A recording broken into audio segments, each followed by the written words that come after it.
1991 সালে BNP 30% vote পাইলেন, 30.81, এবং সিট পাইলেন 140টা। আওয়ামী লীগ ভোট পাইলেন 30.08, সিট পাইলেন 88টা। 1% কমের ব্যবধানে সিটের কত ব্যবধান হয়ে যাচ্ছে। এবং বিএনপি 91 সালে সরকার গঠন করলেন। তাহলে 30% ভোট পেয়ে বিএনপি সরকার গঠন করলেন। বাহিরে কত পার্সেন্ট লোক থাকলো? 70% লোক। যদিও জামাত নিঃশর্তভাবে বিএনপিকে সেই সময় সমর্থন দান করেছিলেন। জামাতের ভোটও যদি বিএনপির সাথে যোগ করা হয় তাও 40%-এর উপরে হয় না। যারা 30% ভোট পাইল তারা সরকার গঠন করে 70% লোককে শাসন করে।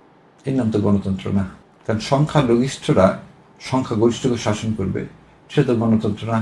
একটু আগে বলছি, গণতন্ত্র by the people, of the people, for the people. তাহলে যে জনগণ 70% জনগণ তোমাকে ম্যান্ডেটই দেয়নি, তুমি তাকে কীভাবে শাসন করো? সেম থিং হয়েছে 1996 সালে।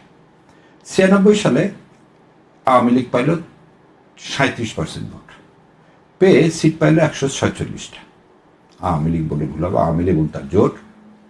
বিএনপি 33% ভোট পেয়ে সিট পাইল 116টা। এবারও কিন্তু কেউ 50% ভোট পায়নি।